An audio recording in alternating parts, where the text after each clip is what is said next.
Normally हमारे लिए game में बड़ी से हम फिजिक्स के बहुत सारे रूल रेगुलेशन सीख सकते हैं। जैसे एक तो हम फ्रिक्शन को सीख रहे हैं। जैसे इस बच्ची ने क्या कहा कि सर ये गेम तो आप खेलने जा रहे हैं बट हमारे पास पाउडर नहीं है। अच्छा, पाउडर क्या कर रहा है यहाँ पे?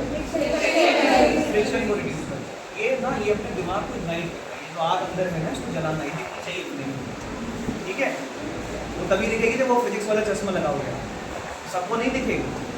तो यहाँ से हम क्या सीखने वाले हैं आज? जैसे कि फ्रिक्शन को हम सीख ही रहे हैं कि भाई इनके बीच में फ्रिक्शन काम कर रहा है। जब स्ट्राइकर को यहाँ से हिट कर रहे हैं तो आपको एक आवाज़, सरसराहट की आवाज़ सुनाई दे रही है। इसका मतलब यही है कि ये जो हमारे पास स्ट्राइकर है और इसके बीच में क्या हो रहा है? फ्रिक्शन। और फ्रिक्शन में भी क्या हो रहा है कि इसकी कुछ एनर्जी लॉस हो रही है। और जब एनर्जी लॉस हो रही है तो हम ये कह सकते हैं कि इसकी कुछ एनर्जी का पार्ट साउंड के फॉर्म में क्या हो रहा है? कन्वर्ट हो रहा है। और यही बहुत देर तक होता रहे तो ये हीट के फॉर्म में भी कन्वर्ट हो रहा है। ये बात सबको समझ में आ रही है? आज का जो हमारा टॉपिक है वो है कोलिजन। कोलिजन को हम लोग समझने वाले हैं और इसके माध्यम से हम कोलिजन को बहुत अच्छे से समझते हैं। कोलिजन क्या होता है? तो बहुत ध्यान से पहले मैं यहाँ ध्यान देना, ये मैंने यहाँ पर एक कॉइन को रखा और यहाँ से मैंने इसको यहाँ से क्या किया? हिट किया, ठीक है? तो आप क्या देख रहे हो कि ये दोनों स्ट्राइकर और ये कॉइन ये आपस में क्या कर रहे हैं? टकरा रहे हैं। और जब ये टकरा रहे हैं तो क्या हो रहा है? यहाँ पे मोमेंटम का ट्रांसफर हो रहा है। मोमेंटम क्या कर रहा है? यहाँ पर ट्रांसफर कर रहा है। यहाँ पे ये टकरा करके इसने मोमेंटम का ट्रांसफर किया। इसने अपनी एनर्जी किसको दे दी? इसको दे दी। और जब इसको दे दी तो ये जो रुका हुआ कॉइन था वो आगे की तरफ है। अगर मैं इसको यहाँ से इस तरह से हिट करूँ तो जब इससे जाकर के टकराता है तो ये आगे की तरफ जाता है। इसका मतलब इसमें एनर्जी का ट्रांसफर हुआ, मोमेंटम का ट्रांसफर। तो पहले तो समझो कोलिजन क्या है। अच्छा, एक चीज़ देखो, जब ये दोनों टकरा रहे हैं कैसे आराम से टकरा रहे हैं? कैसे टकरा रहे हैं? बहुत ही स्पीड में, बहुत ही कम समय के लिए टकरा रहे हैं। तो यहाँ से हम कोलिजन की डेफिनेशन बना सकते हैं। तो collision is the short time impact between two objects. दो ऑब्जेक्ट्स के बीच में बहुत ही कम समय के लिए जो आपस में एक कांटेक्ट हुआ और जो मोमेंटम का ट्रांसफर हुआ, that is known as the collision. तो what is the collision? Short time contact between two objects. दो ऑब्जेक्ट्स के बीच में जो एक बहुत ही कम समय के लिए आपस में कांटेक्ट हुआ, उसे हम लोग क्या कहेंगे? ये बात सबको समझ में आ गई? अब देखो, कोलिजन जो होते हैं ना दो तरह के होते हैं। एक तो होता है इलास्टिक कोलिजन, दूसरा होता है इनइलास्टिक। अब जो इलास्टिक कोलिजन है एक आइडियल केस। इसमें क्या होता है? इसमें मोमेंटम का ट्रांसफर तो होता है बट काइनेटिक एनर्जी भी कन्वर्ट होती है, एनर्जी का लॉस नहीं होता है। आप समझ रहे हैं इस बात को कि भाई दो चीजें आपस में टकरा रही हैं और टकरा करके अपनी एनर्जी को आगे ट्रांसफर कर देगी, बट इस दौरान इसमें कोई भी एनर्जी का लॉस नहीं हो रहा है। लेकिन मैं आपको बता दूं कि दुनिया का ऐसा कोई भी कोलिजन नहीं है जो परफेक्टली इलास्टिक है। उसमें कुछ ना कुछ एनर्जी का लॉस, मतलब अगर दो चीजें टकरा रही है ना, अच्छा ये आपस में टकरा रही है तो साउंड जनरेट हो रहा है। इसका ऑब्वियस सी बात है कि इसमें क्या कन्वर्ट हो रहा है? इसकी एनर्जी का कुछ पार्ट जो है इसमें कन्वर्ट हो जा रहा है, साउंड में कन्वर्ट हो जा रहा है। ये बात सबको समझ में आ रही है? तो यहाँ पर एक चीज समझ में आई कि दुनिया का कोई भी कोलिजन ऐसा नहीं है जो कैसा हो इलास्टिक। सारे के सारे कैसे हैं? इलास्टिक है। उसमें कुछ एनर्जी का लॉस भी होता है अलग अलग फॉर्म में। कुछ एनर्जी के फॉर्म में लॉस होता है, कुछ जो है साउंड के फॉर्म में लॉस होता है, कुछ हीट के फॉर्म में लॉस होता है, ये ठीक है। तो दो तरह की कोलिजन पढ़ते हैं, एक पढ़ते हैं इलास्टिक कोलिजन, एक पढ़ते हैं इनइलास्टिक। और इसके अलावा भी कुछ पढ़ते हैं, जैसे एक होता है हेड ऑन कोलिजन और एक होता है oblique collision. Head on collision को 1D कोलिजन कहते हैं, 1 डायमेंशनल कोलिजन। और जो आपके पास ऑब्लिक कोलिजन होता है उसको कहते हैं 2 डायमेंशनल कोलिजन। और इसी को हम यहाँ पर देखने वाले हैं। तो अगर मैंने स्ट्राइकर को यहाँ पे ऐसे रखा, कॉइन को, और स्ट्राइकर को बिल्कुल इसके सामने रखा, दोनों एक ही लाइन ऑफ एक्शन में, और ये स्ट्राइकर जाकर के इसको हिट करता है, और जब इसको हिट करता है तो ये कॉइन जो था वो भी इसी डायरेक्शन में मूव करता है। तो ऐसे कोलिजन को कहते हैं हेड ऑन कोलिजन। क्या कहते हैं? Head on collision. या ऐसा भी हो सकता है कि दोनों एक ही लाइन एक्शन में आ रहे थे और ऐसे टकराए और टकरा के ऐसे वापस चले गए। जैसे अगर मैं इसको यहाँ से ऐसे हिट करूँ, ये पीछे की तरफ आ रहा है, इसको मैं यहाँ से हिट करूँ, ये पीछे की तरफ आ रहा है, तो ये भी क्या हो रहा है? Head on collision. ऐसे गया, टकराया और टकरा करके वापस आया। इनका लाइन ऑफ एक्शन जब सेम होगा तो ऐसे कोलिजन को हम लोग क्या नाम देंगे? Head on collision. क्या नाम देंगे? Head on collision. ये बात सबको समझ में आ गई? तो हेड ऑन कोलिजन। दूसरा, अगर मैंने इस कॉइन को ऐसे रखा और मैंने कुछ थोड़ा सा लाइन ऑफ एक्शन को डिफरेंस कर दिया, तो ये हमारा स्ट्राइकर ऐसे जाएगा और यहाँ साइड से टकराएगा। अच्छा, जब ये साइड से टकराएगा तो क्या होगा? ये इधर जाएगा, ये इधर जाएगा। मतलब आप देखो ध्यान से कि हमने स्ट्राइकर को यहाँ पे रखा और ये कॉइन हमारा यहाँ पे था, और जब ये स्ट्राइकर इस तरफ से आया तो ये इसमें यहाँ पे टकराया, साइड में ऑब्लिकली टकराया, ऑब्लिकली का मतलब कुछ एंगल बनाते हुए टकराया।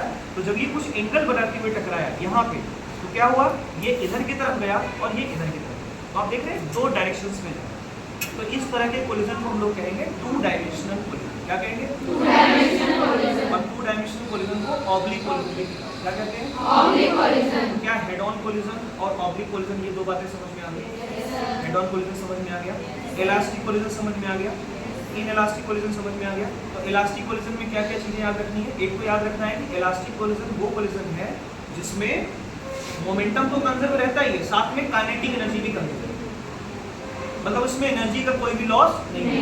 तो सर ये होता कहाँ पे, अगर प्रैक्टिकल ये होता नहीं है तो ये होता है सब एटॉमिक लेवल।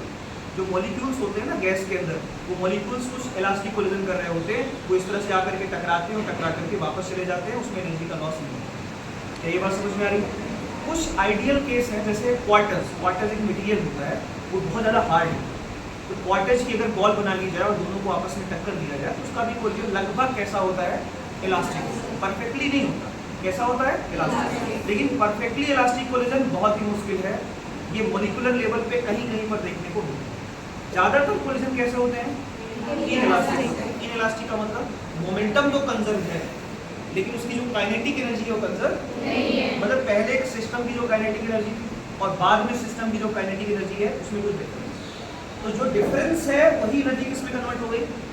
हीट के फॉर्म में, साउंड के फॉर्म में, अलग अलग फॉर्म्स में क्या हो गई? कन्वर्ट। तो इलास्टिक कोलिजन एंड इनइलास्टिक। इसके अलावा भी अगर देखें तो इसमें एक होता है परफेक्टली इलास्टिक कोलिजन और एक होता है परफेक्टली इनइलास्टिक कोलिजन। तो हम समझते हैं कि परफेक्टली इनइलास्टिक कोलिजन क्या है। परफेक्टली इनइलास्टिक कोलिजन का मतलब होता है, ऐसे समझो कि बस जा रही है और जब आप छोटे हैं, आपके अंदर सोचने समझने की क्षमता नहीं है, मिट्टी पड़ी हुई थी, मिट्टी आपने उठाई और मिट्टी को दे मारा बस पे। आपने ऐसा प्रूव किया होगा आपने कि आपके सामने से एक बस जा रही थी, आपने मिट्टी उठाई, निशाना लगा दिया, तो क्या हुआ, वो मिट्टी जो थी वो जाकर के कहाँ स्टिक हो गई? बस पे। तो बस ऐसे जा रही थी, किस तरफ जा रही थी, और आपने मिट्टी को ऐसे मारा, तो मिट्टी क्या हुई? जाकर के इस पे स्टिक हो गई और फिर दोनों मिट्टी और बस दोनों एक ही डायरेक्शन में जाते हैं। तो परफेक्टली इनइलास्टिक कोलिजन एक ऐसा कोलिजन है जिसमें जो दोनों कोलाइडिंग बॉडी है, दोनों स्टिक होते हैं और एक कॉमन वेलोसिटी के साथ क्या करने लगे। ऐसा ही तो होता है बारिश के समय, हम बाइक से जा रहे होते हैं और वो जैसे ही हमने बाइक को किसी गड्ढे में घुसाया, छींटे जो है मिट्टी के आके बाइक पे चिपक जाते हैं और फिर वो आपके साथ साथ आपके घर तक आ जाते हैं। यस और नो? ये बात समझ में आ रही है? किस तरह का कोलिजन है ये? Perfectly inelastic. और परफेक्टली इलास्टिक कोलिजन क्या है? वो सब एटॉमिक लेवल पे होता है जिसमें मोमेंटम भी कंजर्व है और आपका काइनेटिक। तो क्या दो तीन बातें समझ में, एक बार मैं फिर से रिकॉल कर दे रहा हूँ। पहला तो कोलिजन का मतलब होता है शॉर्ट टाइम इम्पैक्ट या शॉर्ट टाइम कॉन्टैक्ट बिटवीन। एक कोलिजन एक ऐसा इवेंट है जिसमें दो ऑब्जेक्ट बहुत ही कम समय के लिए आपस में कॉन्टैक्ट में, ठीक है, बहुत ही कम समय के लिए आपस में क्या हो जाएंगे? टकरा जाएंगे। तो इस तरह की सिचुएशन को हम क्या कहेंगे? कोलिजन। दो तरह के कोलिजन, एक होगा इलास्टिक कोलिजन, दूसरा होगा इनइलास्टिक। इलास्टिक कोलिजन में क्या क्या कंजर्व होगा? मोमेंटम तो कंजर्व होगा ही, क्योंकि कोलिजन है तो मोमेंटम कंजर्व होगा। दूसरा काइनेटिक एनर्जी, इसमें कोई भी एनर्जी का लॉस नहीं, ठीक है। और दूसरा है इनइलास्टिक कोलिजन। इनइलास्टिक कोलिजन में क्या होगा? काइनेटिक एनर्जी कंजर्व नहीं होगा। क्यों नहीं होगा? क्योंकि कुछ एनर्जी का लॉस होगा, ठीक है। इसके अलावा हमने हेड ऑन कोलिजन और ऑब्लिक कोलिजन की बात की। हेड ऑन कोलिजन का मतलब एक ऐसा कोलिजन जो एक ही लाइन में डायरेक्शन है, और ऑब्लिक कोलिजन का मतलब जिसमें दो चीजें कुछ एंगल के साथ टकराएंगी जिससे कि दो अलग अलग डायरेक्शंस में जाएंगी, प्लेन में जाएंगी। मतलब एक ऐसा कोलिजन जो एक प्लेन में हो रहा है, टकराने के बाद एक बॉडी इधर जा रही है, एक बॉडी इधर जा रही है, तो एक प्लेन में जा रही है और प्लेन में जा रही है तो प्लेन को हम 2D कहते हैं। तो ऐसे कोलिजन को हम 2D कोलिजन भी कहते हैं। आई होप ये समझ में आया। अब मुझे आप लोग एक एक करके, जिसको पता है वहां तो एनीवन? हाँ, एक्सीडेंट्स होते हैं। जब एक्सीडेंट्स होते हैं तो क्या होता है? कोलिजन होता है ना। उसमें क्या होता है कि दो कार आपस में आके टकरा गई और सिचुएशन भी अलग अलग है। अभी वो सारी सिचुएशन में डिस्कस करेंगे कि अगर एक बड़ा ऑब्जेक्ट छोटे ऑब्जेक्ट से टकराए तो क्या होगा। ट्रक अगर कार से टकराती है तो ट्रक को कुछ नहीं होता, ट्रक जो कार जो हो जाती है उसको तो बिल्कुल कचूमर निकल जाता है ना, कचूमर निकल जाता है। और वहीं पे अगर एक कार एक साइकिल से टकरा जाए तो क्या होगा? साइकिल का कचूमर निकल जाएगा। यस और नो?